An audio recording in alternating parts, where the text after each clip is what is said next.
आज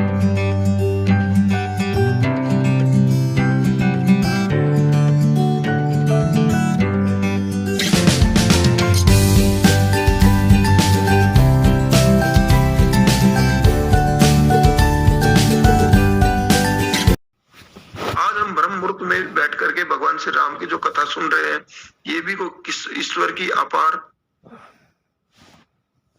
कोई आशीर्वाद रहा होगा। समय समय पर हमारे देश के अंदर आप देखोगे 10वीं शताब्दी के अंदर हमारे पुस्तकालय जला दिए गए, हमारे साथ जो हमारे पुराने ग्रंथ थे वो जला दिए गए। समय समय के ऊपर आप देखोगे देश में बहुत बड़ा संकट आया, गजनी आया, गोरी आया, ऐसे प्रकार के बहुत लोगों ने आकर के आक्रमण किया।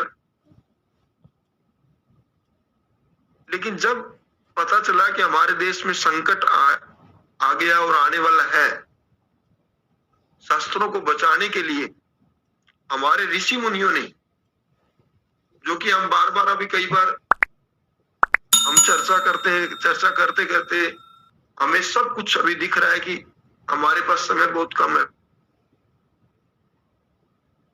उसी प्रकार के उस समय जब संकट आया था हमारे देश के अंदर, तो हमारे ऋषि मुनियों ने सोचा कि ग्रंथों को कैसे बचाया जाए। बहुत से ग्रंथों को जलाया जा रहा था। तो हमारे जो ऋषि मुनि होते थे, उन्होंने एक नई प्रक्रिया चलाई। उन्होंने कहा कि जो गुरुकुल में जो शिक्षाएं ले रहे हैं, जो मेधावी छात्र हैं, बुद्धिजीवी छात्र हैं, वो सभी व्यक्तियों को, वो सभी विद्यार्थियों को ऋषि मुनियों के द्वारा एक गुरु दक्षिणा के रूप में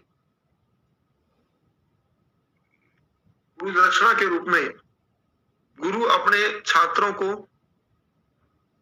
गुरु दक्षिणा के मांगने के रूप में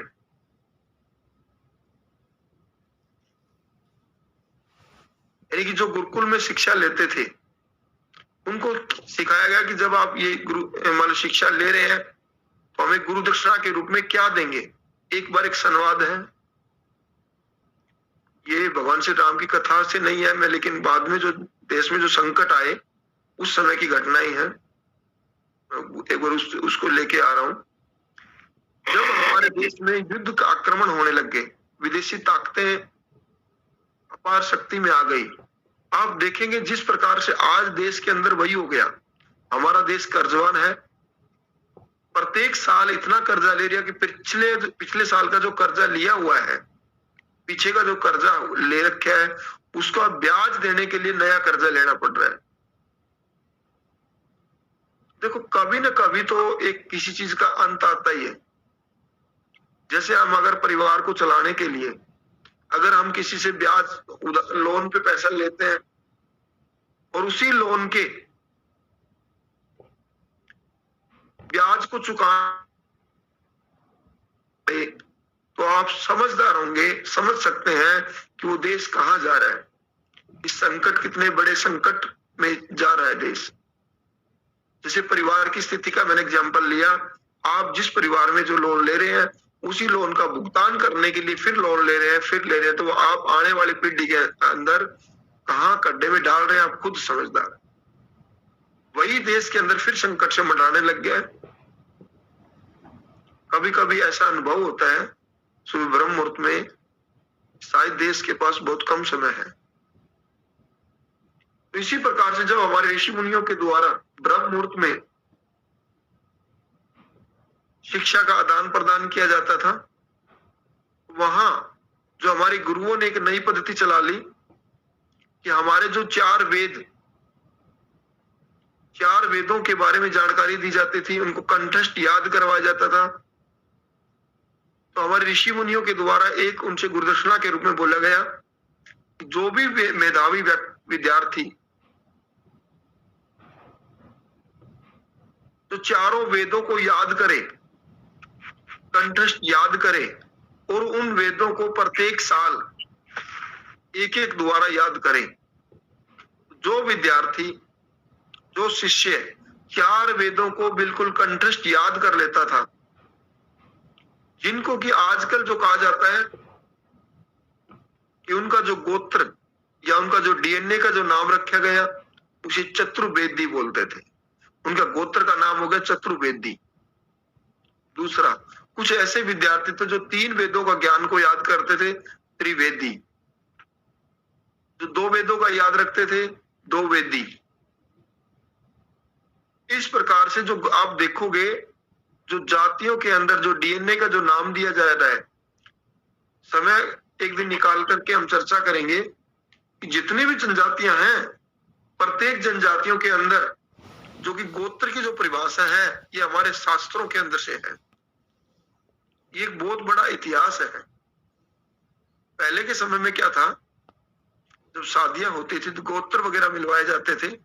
ये अगर आप देखेंगे तो इसका एक वैज्ञानिक रूप से बहुत बड़ा इतिहास है, जो कि आज आने वाले युग के अंदर आप देखोगे देश के अंदर इतनी कुरीतियां फैल गई है, सरकारों ने इतना गलत कार्य करवा रही है, गलत कानून बना रहे हैं।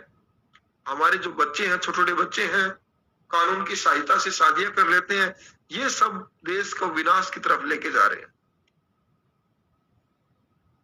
हमारे शास्त्रों के द्वारा इतना अच्छे से प्रावधान बनाया गया था, अलग अलग डीएनए का सिस्टम बनाया गया था, उस सिस्टम को सभी को खराब कर रही हैं सरकारें। इस प्रकार से जिसको भी वेदों का ज्ञान था, उन्हें चतुर्वेदी, त्रिवेदी, द्विवेदी ऐसे उनका डीएनए का नाम दिया गया, जिसे गोत्र बोलते हैं।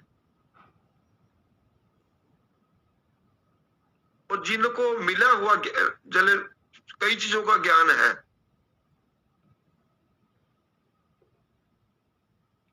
जैसे उन्हें वेदों का भी ज्ञान है, गीता का भी ज्ञान है, रामायण का भी ज्ञान है, और भी शास्त्रों का ज्ञान है। उसका नाम, उसका डीएनए का नाम रखा गया मिश्रा। और जिस प्रकार से कुछ विद्यार्थी ऐसे होते थे जो गुरु के साथ में बैठ करके अध्ययन करते थे, ज्ञान प्राप्त करते थे, उनके डीएनए का नाम रखा गया उपाध्याय। आप देखोगे कुछ जातियां हमारे देश में है जिनका सरनेम, जिनका गोत्र उपाध्याय लगता है। उपाध्याय क्यों रखा गया था? हमारे ऋषि मुनियों के द्वारा प्रत्येक जाति का, प्रत्येक का जो गोत्र लिखा गया, उनकी योग्यता के अनुसार उपाध्याय का जो गोत्र लिखा जाता है। उपाध्याय किस लिए? जो गुरु के साथ में बैठ करके उपनिषदों का ज्ञान प्राप्त करता था, चर्चा करते थे, उन्हें उपाध्याय। इस प्रकार से जितनी भी जनजातियां हैं, जो कि मैं समझ पाया हूं कि प्रत्येक जनजाति के अंदर जो गोत्र है,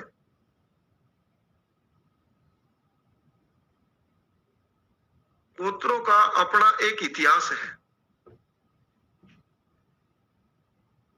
आप अब थोड़ी सी और देखिए, जिस प्रकार से आप सोच करके देखिए कि मान लो अगर आपसे मिलने के लिए कोई भी आपके नजदीक में, आपके 10 किलोमीटर दूर या 5 किलोमीटर या 3 किलोमीटर दूर से कोई व्यक्ति आपसे मिलने आता है, तो आप घर की व्यवस्था को कैसे ठीक करते हैं? वहां पे जो आपके घर कमरे में सफाई करेंगे, तकिया रखेंगे, अगर वगैरह उसको सफाई करने का कार्य करेंगे। लेकिन अगर आपके दूसरे शहर से कोई भी व्यक्ति आते हैं, तो आप क्या करेंगे? कमरे की सफाई भी करेंगे, चादर भी बदल देंगे और सफाई करेंगे। लेकिन आप एक थोड़ा सा अनुभव कीजिए, जिसको आप पसंद करते हैं या जिसको आप ज्यादा सम्मान देते हैं, या बहुत बड़े सम्मानित व्यक्ति आते हैं, अगर जैसे मान लो उदाहरण के लिए अगर आपके देश के प्रधानमंत्री आपके घर आए, तो आप उनकी तैयारी के लिए क्या करेंगे? उस तैयारी के लिए हम क्या करेंगे? तकिए को भी ठीक करेंगे, सोफा को भी ठीक करेंगे, और हो सकता है तो घर के थोड़ा सा कलर पेंट वगैरह भी करेंगे। इसी प्रकार से अब जब हम यहाँ बैठे हैं, आज जिस परिसर में हम बैठे हैं, ब्रह्म मुहूर्त में भगवान श्री राम की कथा हम कर रहे हैं,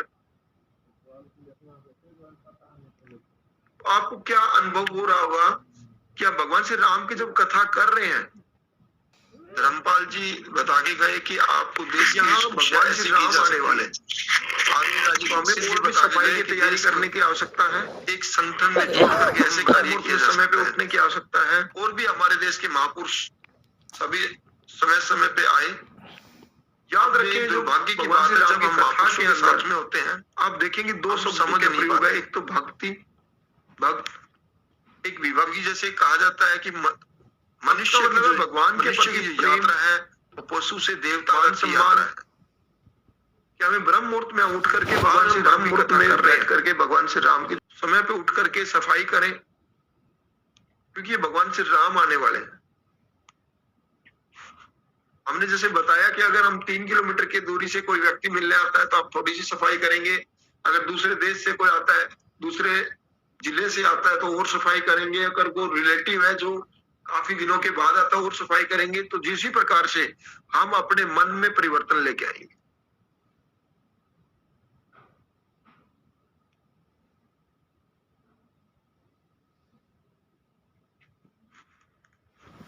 यानी कि हम अगर जब भी भगवान श्री राम की कथा में बैठ रहे हैं तो हमारा मन, अंदर की आत्मा उस तरीके से शुद्ध होगी जैसे